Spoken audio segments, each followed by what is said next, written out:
ዛሬ ደግሞ አብዛኞቻችሁ በጠይቃችሁኝ መሰረት ለቅንድብና ለሽፋሽፍት ስሪልን ባላችሁኝ መሰረት እንግዲህ ለቅንድባችሁ ለሽፋሽፍታችሁና ከፊት ለሸሸባችሁ የሚሆን ማሳደጊያ በቤታችን የምንሰራው ይዤላችሁ መጥቻለሁ። ሰላም ቤተሰቦች እንዴት ናችሁ? እግዚአብሔር ይመስገን እኔ ደህና ነኝ። ዛሬ እንግዲህ በጥያቄያችሁ መሰረት ይዤላችሁ መጥቻለሁ። ይሄም ደግሞ ለቅንድብ ማሳደጊያ ስሪልን ቴምር የሌለን እስኪ በሌላ ግብአት አድርገሽ ስሪልን ብላችሁኛል። እኔም በትእዛዛችሁ መሰረት ወይም ደግሞ በጥያቄያችሁ መሰረት ለእናንተ ይሆናል ይጠቅማችኋል ያልኩትን ያዘጋጁትን ወደ እናንተ ይዤላችሁ መጥቻለሁ። ቪዲዮውን ደግሞ ላይክ በማድረግ ጀምሩ። እንዲሁም ለቻናል አዲስ ከሆናችሁ ሰብስክራይብ እያደረጋችሁ ቤተሰብ ሆኑ ላለሁኝ ወደ አሰራሩ እንሄዳለን ማለት ነው። እንግዲህ ሽንኩርት መጀመሪያ ሽንኩርት ነው የሚያስፈልገን። ቀይ ሽንኩርት መሆን አለበት። የሀገራችንን ቀይ ሽንኩርት ነው የተጠቀምኩት። ያው ብዙ ጊዜ በውጭ ወይም ደግሞ በአረብ ሀገር የምንኖር ልጆች ሽንኩርቱ ነጭ ነውና፣ ግን ቀይ ሽንኩርት ብታገኙ አሪፍ ነው። ቀይ ሽንኩርት ነው መሆን ያለበት ልላችሁ ፈልጌ ነው። እንግዲህ ሽንኩርታችንን እንደዚህ አድርገን እንልጣለን። ከዛ ደግሞ ከተፍ ከተፍ ቆረጥ ቆረጥ እናደርገዋለን ማለት ነው። ሽንኩርት እንግዲህ ጥቅሙ ያው ቅንድባችንም ፀጉር ስለሆነ የፀጉር እድገትን ያፋጥናል። እንዲሁም ደግሞ የቅንድብ መሳሳትን እና መመለጥን ይከላከላል። በተለያዩ ጥናቶች መሰረት እንግዲህ ቀይ ሽንኩርት የቅንድብ መርገፍን ለመከላከል ይረዳል ይባላል። እንዲሁም ደግሞ ሽንኩርት ብዙ ሰዎች የፀጉር መመለጥን ለመከላከልና የፀጉር እድገትን ለማፋጠን እንደ ተፈጥሯዊ አማራጭ ይጠቀሙበታል። ቀይ ሽንኩርት ለፀጉር እድገት፣ ለቅንድብ፣ ለፊት ለፊት ለተመለጠ በአብዛኛው በውስጡ ባለው ሰልፈር እንግዲህ ምክንያት ብዙ ሰዎች የፀጉር መመለጥን ለመከላከልና የፀጉር እድገትን ለማፋጠን እንደ ተፈጥሯዊ አማራጭ ይጠቀሙበታል ማለት ነው። እና ቤተሰቦቼ ሽንኩርቱን ከከታተፍኩኝ በኋላ የጨመርኩት የቅርንፉል ዱቄት ነው። ቅርንፉሉን ያልተፈጨውንና የተፈጨውን ያሳየኋችሁ ከቅርንፉል የሰራሁት መሆኑን ለመግለጽ ነው። የተፈጨ ቅርንፉል እና እንደዚህ አድርጋችሁ ቅርንፉሉን ትፈጩትና ከሽንኩርቱ ጋር ትጨምሩታላችሁ ማለት ነው። ከዛ በኋላ ዘይት እንጨምራለን። እኔ በኮኮናት ዘይት ነው የሰራሁት። እናንተ ካላችሁ በጉሎ ዘይት ወይም ደግሞ በካስተር ኦይል መስራት ትችላላችሁ። ካስተር ኦይል ከሌላችሁ፣ ኮኮናት ከሌላችሁ ደግሞ በወይራ ዘይትም መስራት ይቻላል ማለት ነው። ከዚህ ይህንን እንደዚህ አድርጌ ከቀላቀልኩኝ በኋላ እንግዲህ ባዝሊን እጨምርበታለሁ። ባዝሊን እንደምታዩት 100% ፒዮር የሆነ ባዝሊን ነው፣ ኦሪጂናል ባዝሊን ነው። እሱን አንድ የሻይ ማንኪያ የሚሆን ባዝሊን እጨምርበታለሁ ማለት ነው። እንግዲህ ብዙዎቻችሁ እንደምታውቁት ባዝሊን ለቅንድብ ማሳመሪያ፣ ለቅንድብ ማሳደጊያ ከውህዶች ጋር እንደዚህ ቀላቅላችሁ የግንባራችሁ የሸሸባችሁን ለማሳደጊያ ቤቢ ሄር ለማብቀያ ይጠቅማል ማለት ነው። እንደዚህ ከሽንኩርቱ ጋር አድርጋችሁ ስትሰሩት ደግሞ በጣም ቆንጆ የሚሆን የቅንድብና የፊት ለፊት ማሳደጊያ የሚሆን ቅባት ትሰራላችሁ ማለት ነው። ከዛ በኋላ እዚህ ላይ ሌላ ሳህን እናመጣና የፈላ ውሃ እናዘጋጃለን። ውሃውን እቃው ላይ እንደዚህ ትጨምሩታላችሁ።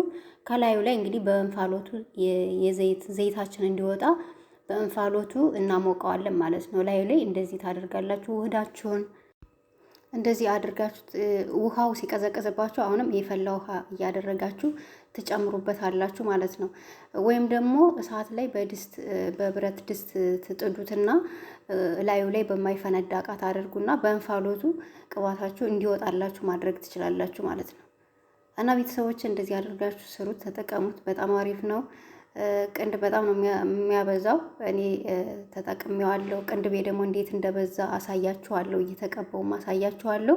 በጣም አሪፍ ነው። ቀይ ሽንኩርት እንግዲህ ሁላችሁም እንደምታውቁት የተመለጠ ፀጉርን የሚመልስ ቅንድብ ለማሳደግ ፀጉር ለማብዛት እንዲሁም ደግሞ የፀጉር ፎረፎርን ለመከላከል የታወቀ የሽንኩርት ቅባት አሪፍ ነው ማለት ነው።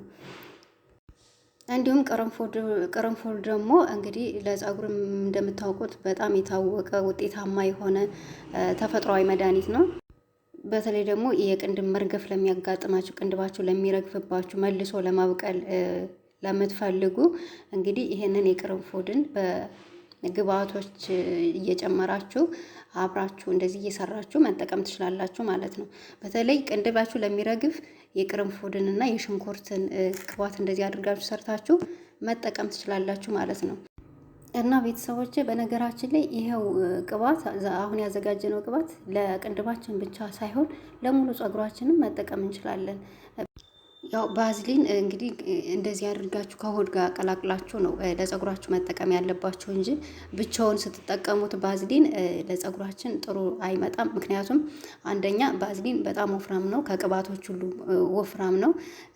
ስለዚህ በብዛት ከተጠቀማችሁ ፀጉርን ሊያከብደው ወይም ደግሞ ቆሻሻ አቧራ ሊስብ ስለሚችል በኋላ ለመታጠብ አስቸጋሪ ይሆናል። ሁለተኛ ደግሞ የፀጉር ቀዳዳዎችን ሊደፍን ይችላል ማለት ነው። ምንድነው ማድረግ ያለብን? ባዝሊኑን ብቻውን ስትጠቀሙ ቀነስ አድርጋችሁ ወይም ደግሞ የፀጉራችሁን ስሩን ቆዳችሁን ሳይሆን ጫፉንና የፀጉራችሁን ዛላ ብቻ በትንሹ መቀባት አለባችሁ ማለት ነው፣ ባዝሊን ብቻውን ስትጠቀሙ። ሌላው ደግሞ የጨመርኩት እሬት ነው። የሬት ጀል ነው። የሬት ጀል እንደምታዩት የሬት ጀል አንድ የሻይ ማንኪያ የሚሆን ጨምሬበታለሁ። እንግዲህ እሬት ሁላችሁም እንደምታውቁት ለፀጉር ለቅንድብ በጣም ያሳድጋሉ። ፈጥኖ እንዲያድግ የሚያደርግልን እሬት ነው።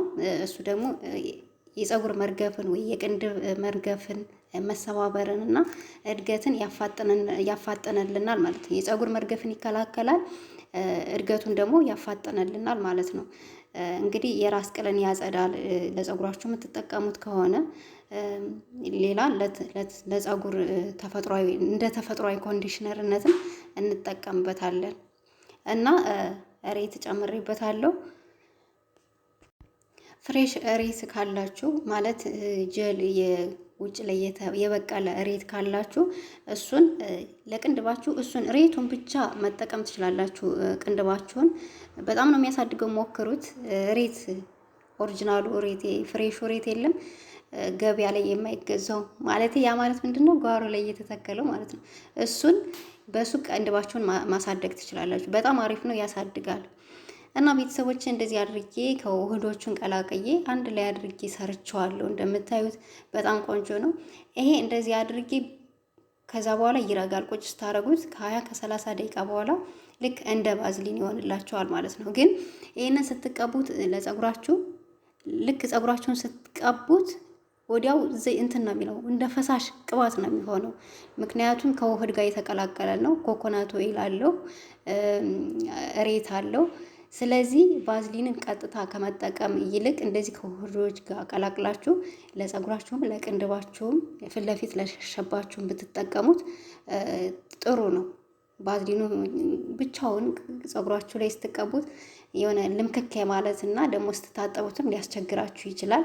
እንደገና ደግሞ አቧራ ይስባል። እና ቤተሰቦች እንደዚህ አድርጋችሁ ተጠቀሙት። በጣም አሪፍ ነው። ቅንድብ ያያችሁት እንዴት እንደሰፋ በጣም ነው የሰፋው። በጣም እኔም ለእናንተ ለማሳየት እንግዲህ ያው እጠቀመዋለሁ። ከራሴ ላይ ለውጥ ሳይበት ነው ወደ እናንተ መችስ ይዤላችሁ መመጣ። እንግዲህ እንደምታዩት የሰራሁትም ረግቷል፣ ልክ እንደ ባዝሊን ሆኗል። ግን አሁን በጆሮ ማጽጃ ነው የምጠቀመው። እናንተ ቅንድባቸውን የሚያጠቁሩበት እሱ ካላችሁ በሱ መጠቀም ትችላላችሁ።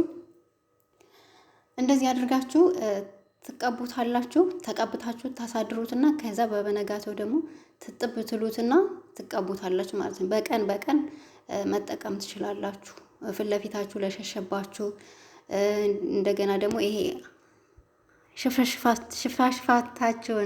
ሽፋሽፍታችሁን ማሳደግ ከፈለጋችሁ ምንም አያቃጥልም። እንደዚህ አድርጋችሁ ሽፋሽፍታችሁንም ማሳደግ ትችላላችሁ ማለት ነው። እና ቤተሰቦች እንግዲህ ይህንን ይመስል ነበር። ስለተከታተላችሁኝ አመሰግናለሁ። በሌላ በአዲስ ቪዲዮ እስከምንገናኝ እስከዛው መልካም ጊዜ